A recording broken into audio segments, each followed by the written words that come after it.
Olá, meninas. Vamos dar sequência ao nosso estudo de diretriz política no que diz respeito às relações trabalhistas, ok? Os princípios do direito do trabalho é a relação empregado-empregador, ok? É a relação trabalhista que diz respeito àquele que oferece a vaga de emprego e aquele que vai ser admitido por este. Então, o sujeito da relação de emprego, né, é a relação entre empregador e empregado. Empregador é aquele que é representado pelo CNPJ, é aquele que absorve a mão de obra do empregado, ou seja, aquele que registra o trabalhador na sua empresa. Então, o empregador, né, ele considera-se empregador à empresa, o CNPJ, que é a pessoa jurídica, individual ou coletiva, que assume o risco da atividade econômica, admite, assalaria e dirige a prestação pessoal do serviço. Isso está protegido pelo artigo 2º da CLT. Considera-se empregado toda pessoa física que presta serviço de natureza não eventual ao empregador, sobre a dependência deste e mediante salário. Isso está sob a jurisdição do artigo 3º da CLT. Não haverá distinções relativas à espécie de emprego e à condição de trabalho, nem entre o trabalho intelectual, técnico ou manual. Então, é aquela coisa, o empregador ele tem o seu contrato de trabalho lá, ele tem a sua vaga de trabalho e você vai ser admitido como empregado. Essa relação diante a CLT é indiferente para grau de parentesco. Porque tem pessoas, gente, que chega na empresa de uma família e acha que por ser parente tem mais direito, né? Então a CLT, a lei, ela é cega, surda e muda, vê todo mundo de igual cunho. O contrato de trabalho, carteira de trabalho, previdência social. O que são esses elementos? São os elementos que ratificam a sua, como eu diria assim, ratificam os seus direitos de trabalho, certo? Os seus direitos como trabalhador. O que realmente caracteriza você como um trabalhador visto pela Delegacia Regional do Trabalho, pelo Ministério do Trabalho, pelo Plano Federal, que é o INSS, que tem o recolhimento do seu FGTS, que lhe dá direito às férias, que lhe dá direito à licença maternidade, que lhe dá direito ao adicional né, alimentação familiar, licença maternidade, enfim, todos os direitos que é regido, que estão dentro da CLT, ele vai acontecer após a assinatura do contrato de trabalho, que é feito a partir do momento em que você vai trabalhar sendo ratificado pela carteira de trabalho, ok? Então, existem dois tipos de natureza do ato de admissão do empregado e são explicados, né? E é explicado de modo diferente pelo contratualismo e anticontratualismo. Então, vamos aprender o que é isso? O contratualismo é a admissão, é um ato de vontade das partes do vínculo jurídico, ou seja, eu lhe ofereço a vaga de técnico de enfermagem do trabalho. Você vai trabalhar diariamente 6 horas, mas você vai trabalhar em regime de turno. Seu salário é de R$ 2.500. Aceita? Aceito. Então pronto. Ok. Não existe acordo entre as partes. O empregador oferece aquilo a você e você aceita ou não. É um direito seu, certo? Então isso é chamado, esse vínculo jurídico é chamado de contrato de adesão, pelo qual o empregado, sem maiores discussões sobre os direitos, simplesmente adere aos direitos previstos nas normas jurídicas, sem sequer pleiteá-los ou negociá-los com o empregador. O contrato de trabalho, como tem aqui anteriormente, que vocês estão vendo, anticontratualista, eu dei uma puladinha aí, desculpa, é o vínculo entre empregado e empregador, que não é um contrato, não há acordo de vontades. A admissão não tem natureza negocial, contratual. As partes não ajustam nada. O empregado começa simplesmente a trabalhar, tipo assim, para vocês entenderem. Você contrata uma mão de obra para fazer um serviço na sua casa. Às vezes a pessoa fala assim: ah, é empreitada ou é diária? Então, anticontratualismo seria o que? A empreitada. Ou, então, a empreitada que eu falo é assim, empreitada que eu falo é assim: não, para eu construir a parede eu faço R$1.000, entendeu? Aí, quando é a diária, então ele vai receber R$100 pela diária. O anticontratualismo, o cara começa a trabalhar, no final eu digo, por aquele serviço eu lhe pago R$200. Então não há um acordo prévio entre as partes. Isso aí não é aceitável pela CLT, mas existe. São chamados prestadores de serviço contratuais temporários, ok? O contrato de trabalho, ele se divide em diversas partes. Você tem um contrato de trabalho individual. É formado entre o empregado e o empregador. Você tem um contrato de trabalho coletivo, que é um acordo de caráter normativo, formado por uma ou mais empresas com entidades sindicais. O que é isso? Por exemplo, o Sindicato dos Trabalhadores Cortadores de Cana-de-Açúcar, né? Ele vai implementar para o mesmo motorista que está levando o caminhão as mesmas normas, os mesmos direitos de trabalho do cortador de cana, apesar dele ser do sindicato dos transportes, né? Ele é ligado a ele, mas a partir do momento que se faz esse contrato coletivo, você faz de todos os trabalhadores daquela unidade de trabalho. Contrato de trabalho em equipe é aquele que é firmado entre a empresa e um conjunto de empregados, de modo que o empregador não tem sobre os trabalhadores do grupo os mesmos direitos que estaria sobre cada indivíduo. Então, os direitos aí são, já está dizendo, em equipe, também são grupais, né? Então, o direito adquirido pela equipe de nutricionista de um hospital. Então, aquele conjunto de empregados, né? Mesmo que eu trabalhe mais, mesmo que eu tenha pós-graduação, mesmo que eu tenha doutorado, os meus direitos trabalhistas vai ser igual daquela pessoa que acabou de se formar. Contrato de trabalho e contrato de sociedade.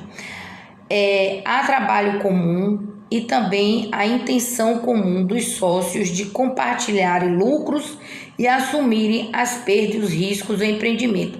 Esse contrato de trabalho e contrato de sociedade, né, é engraçado, porque assim, ó, você faz uma sociedade comigo, então eu e você estamos no mesmo barco, então o que der para mim, dá para você, entendeu? Ninguém sai em melhor situação. E detalhe, sabe o que eu acho engraçado? Nem eu nem você pode botar nós dois na queixa trabalhista, entendeu? Por que não pode? Porque o mesmo direito que eu tenho, você tem, você tá comigo. É como se fosse a sociedade, entendeu? Então, um sócio não pode reclamar direito trabalhista. Um sócio, um sócio de uma empresa, ele não recolhe a FGTS, então ele não pode cobrar isso, ele não tem uma carga horária definida, né? Porque ela é considerado dono. Então, esse contrato diz respeito a isso. Contrato de trabalho e contrato de empreitada. Empreitada eu já falei para vocês, né? Você contrata uma pessoa e ela vai fazer uma empreitada. Então eu faço contrato de empreitada, eu não vou pagar hora de trabalho, eu não vou pagar hora extra, eu não vou pagar nada. Eu vou dizer a você o seguinte: você tem 30 dias para me construir essa parede. Aí se faz o contrato de trabalho, eu lhe dou 10% de entrada, mais 20% no meio e 70% eu deixo para o final. Aí fecha 100% e fecha o valor total do contrato. Contrato de trabalho e contrato de mandato.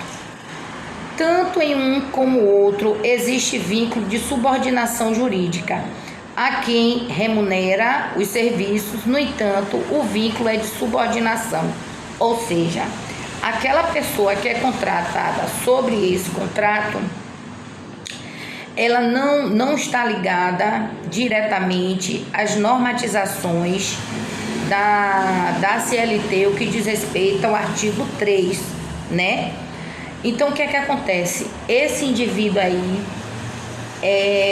ele seria como é que fala? Um contrato de mandado seria eu deixar você subordinado a mim. Tipo assim, um office boy, ele está ligado à minha pessoa. Então, pronto, para vocês entenderem melhor, o mototáxi não, o boy de entrega, né? O taxista de entrega, o entregador, que hoje em dia está em alta, todo mundo agride, todo mundo faz tudo com o entregador. Pronto, o entregador, ele é meu entregador, então o contrato dele está subordinado a mim, o vínculo empregatício dele está subordinado a mim e não à empresa, ok? Como um todo. Então, meu contrato é de parceria, digamos assim, com ele. Suspensão e interrupção do contrato. Suspensão do contrato de trabalho é a paralisação temporária dos seus principais efeitos. A interrupção, é quando o indivíduo é demitido, é colocado para fora. É a paralisação durante a qual a empresa paga salários e conta o tempo de serviço do empregado. Então, quando você é demitido, seu contrato é interrompido. Quando suspende, você fica com vínculo empregatício suspenso, porém há uma equiparação entre o salário que você recebia anteriormente e o que você vai receber com a suspensão do seu contrato de trabalho. Vocês ouviram falar muito nisso aí na Covid aí, né? Suspende o contrato de trabalho, faz contrato intermitente, né? Faz contrato, como é que fala? Faz contrato para o indivíduo agora trabalhar em casa, né? Então, vocês ouviram muito isso, suspensão de contrato. Isso está regido dentro da CLT, isso está legalmente habilitado a ser feito pelo empregador de acordo à CLT.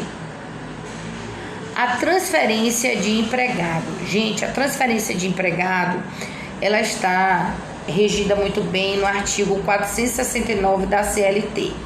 O que é que a CLT considera a transferência do empregado? É quando ele sai de um estado e vai trabalhar na mesma empresa em outro estado. Quando ele sai do município de Salvador e vai trabalhar no município de Alagoinhas. Então, de uma região para outra. Não necessariamente de um estado para outro, mas ele pode migrar dentro do seu próprio estado para qualquer outra região que não tenha condições de estar transferindo, levando o indivíduo de volta para casa em um transporte. Então, considera a transferência o ato pelo qual o empregado passa a trabalhar em outra localidade diferente da que resulta o contrato, desde que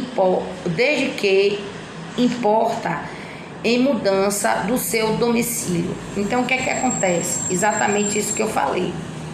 Ele vai precisar mudar para outro lugar que a empresa não venha conceder o transporte. Aí a CLT, no seu artigo 469, ela considera que é lícita a transferência do empregado com a anuência, certo? E a concordância do empregado, certo?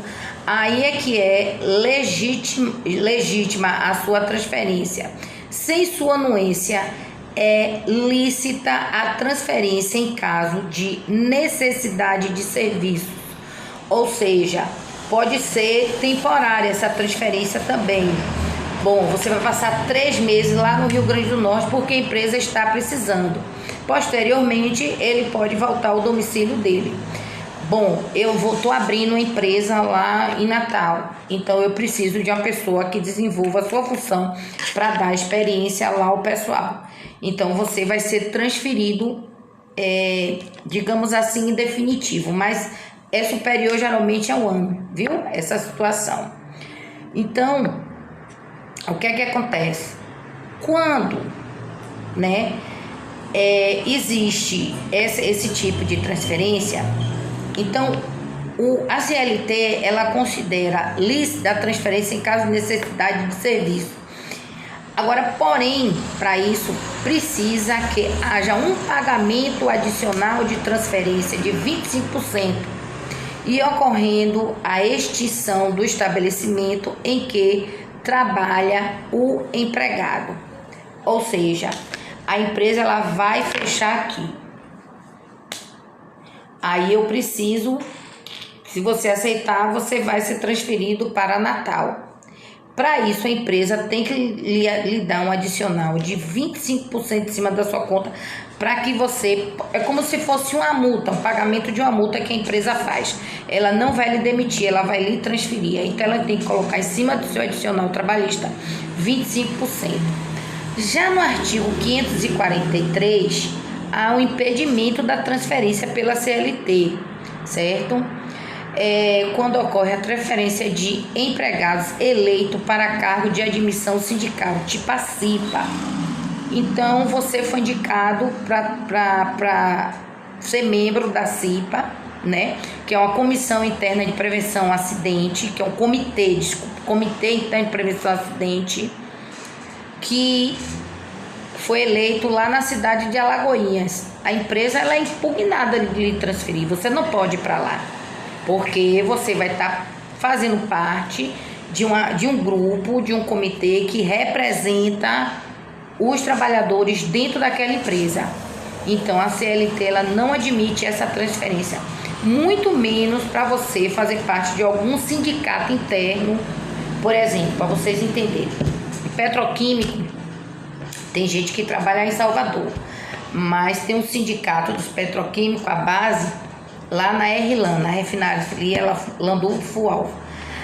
É ilícito eu pegar você que trabalha em Salvador e transferir para trabalhar no sindicato que está lá no petroquímico, lá na RLAN. Então isso não pode acontecer, viu? A sua jornada de trabalho. Isso está inserido dentro da CLT, que é de 8 horas diárias e 44 horas semanais.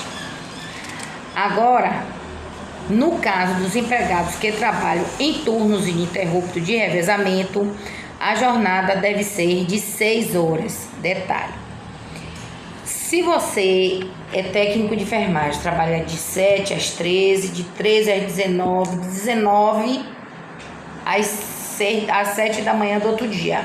Quem trabalha à noite, trabalha 12. Quem trabalha de dia, trabalha 6. Por que isso, Pro? Porque a nossa escala, ela é diferente. Vocês vão ver o tipo como é que se diz? Vocês observam o tipo que é diferente de escala de turno. Por exemplo, no polo petroquímico é turno. Nossa escala é de plantão. Então, se ligue no nome. Turno não é plantão. A escala de turno, ela pode ser de 6 horas de turno, só de 6 horas.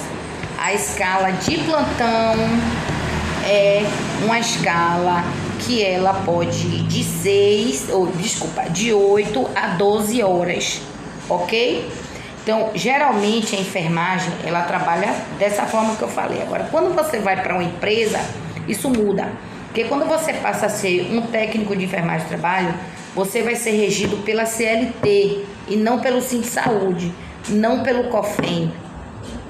Você passa a ser regido o regime de contrato, que é contratualista. Olha o slide anterior, que diz que você aceita se haver um acordo prévio. Então, o que acontece? Quando você vai ser admitido por esse tipo de jornada de trabalho dentro de uma empresa, você vai trabalhar ADM, ok? Então, como é que você trabalha ADM? Você pega 8, larga 16, 17, você pega 7, larga 17. Se você estiver numa empresa que trabalhe em regime de turno e rode 24 horas o serviço de enfermagem, você vai chegar no turno, no carro do turno, Isso aí no cargo do turno pré-determinado pela empresa. Então você entra no regime de turno de revezamento de trabalho. Então coloque na cabeça de vocês que a enfermagem do trabalho é um universo diferente. Ela é um universo administrativo. No caso de turnos que sucedem, substituídos sempre no mesmo ponto de trabalho, salvo negociação coletiva. É o turno, isso aí que eu estou falando para vocês, que é esse terceiro item aí do slide, ok? A redução da jornada de trabalho poderá ser feita pelas partes de comum acordo, por convenção coletiva e pela lei. Quanto à duração, ela pode ser ordinária, como pode ser, ou normal, que se desenvolve dentro dos limites estabelecidos pela norma jurídica, ok? Ela pode ser extraordinária ou suplementar, aí ela passa do limite normal. Tá vendo aí? Eu falei da jornada de trabalho. Então, tanto a redução como a elevação, ela vai estar inserida, ela vai estar feita dentro do coletivo de um sindicato, dentro de uma lei implementada pelo Ministério do Trabalho, pela Delegacia Regional do Trabalho. Então, é isso que eu falei anteriormente. Então, quando você parte para uma empresa, sua escala de trabalho vai ser outra. Quando você trabalha no hospital, a sua escala de trabalho vai ser essa que você geralmente já está acostumado. Limitada, quando há termo final para a sua prestação. Ou seja, eu digo sempre, quando eu falo sobre isso, eu falo em relação às paradas. Você vai pegar uma parada no polo. Então, a parada é de 3 meses. Essa escala daí, ela pode ser extraordinária ou suplementar de forma limitada, porque ela só vai ser 3 meses de ação. Quando você pega também, ela pode ser ilimitada, quando a lei não fixa um termo final. Ou seja, o empregador, diante da lei, diz que nesses 3 meses que você vai trabalhar, você vai trabalhar de 8 às 18 e não vai receber hora extra, porque está dentro, é limitado, né? A duração é de 8 às 18, passam mais 2 horas, né? Porque de 8 às 16 daria o quê? 12 horas, não é isso? Até 18, 2 horas a mais. Essas 2 horas a mais, ela não vai ser considerada como hora extra. Ela vai ser considerada dentro do seu contrato limitado, né? Com uma carga horária ilimitada. Ou seja, tá fugindo dos parâmetros de 6, de 8 e de 12. E Mônica, como é que fica? A compensação é na folga. Aí é um acordo entre empregado e empregador. Quando a redução da jornada de trabalho, ela é contínua. Quando corrida, sem intervalo, descontínuo, sem intervalos. Ou seja, você vai trabalhar, bora supor, 2 semanas, de segunda a segunda-feira, de 8 horas de 8 botar aqui, às 16. Você não vai ter folga nesse período. Aí vai ser contado os seus dias de trabalho. O que você ultrapassar vai ser pago em dinheiro. Intermitente, quando ocorre paralisações, né? Você trabalha 2 dias, folga 4. Eu não quero você aqui 4 dias, só quero você daqui a 3 dias. Você só vai trabalhar daqui a 2 semanas. Esse é o contrato, a redução, legal da jornada de trabalho. Quanto ao período, pode ser diurna de 5 e 22 horas, noturna quer dizer, isso aqui que eu estou explicando para vocês são os horários, viu? De 5 e 22 horas. Ia continuar considerado diurno. O PRO 22 horas não pega o adicional noturno, não, só a partir das 22 horas.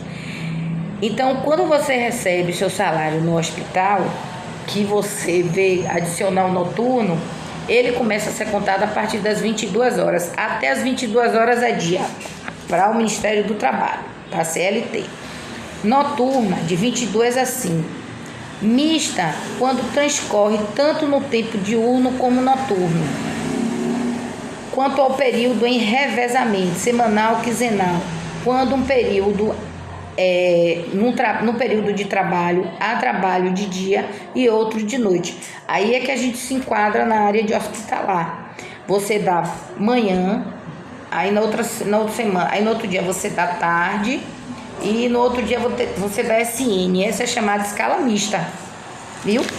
Quando você trabalha numa empresa que roda 24 horas, você vai estar um mês de manhã, outro mês no regime de plantão noturno, que pega a partir das 22 horas.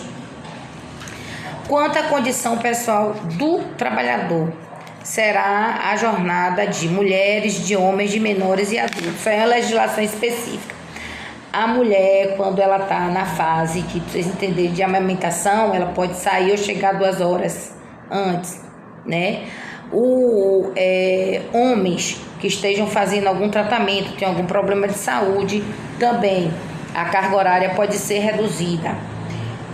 Dos menores, a carga horária não pode ultrapassar 6 horas.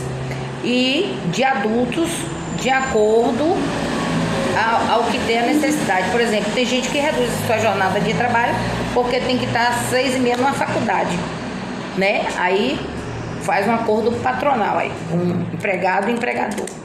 Quanto à profissão, olha nós aí, nós estamos numa jornada de trabalho como enfermeiros e técnicos misto. Nas empresas, ADM, né?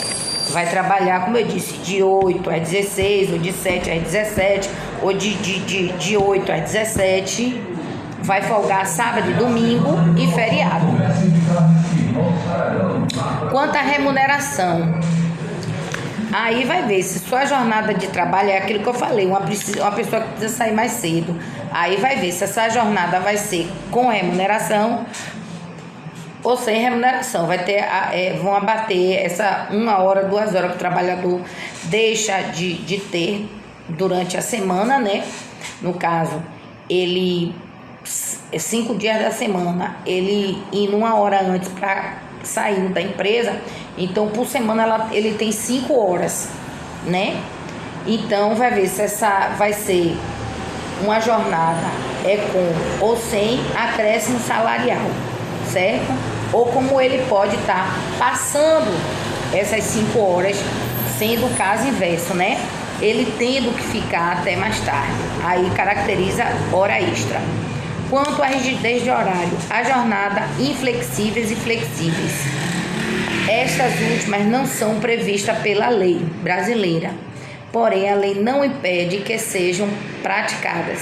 São jornadas nas quais os empregados não têm horário fixo para iniciar ou terminar o trabalho. Tipo assim, quebra uma adutora da embasa, tá esperando a peça, o cara fica lá, ou então vai para casa quando a peça chegar, seja de manhã, de tarde, de noite, fora do horário dele, ó, vem aqui que a peça chegou, certo? Então fica assim, uma pessoa sempre em atenção para atender aquilo. Bom estudo, bom aproveitamento, dúvidas, a gente tira aí no grupo, ok?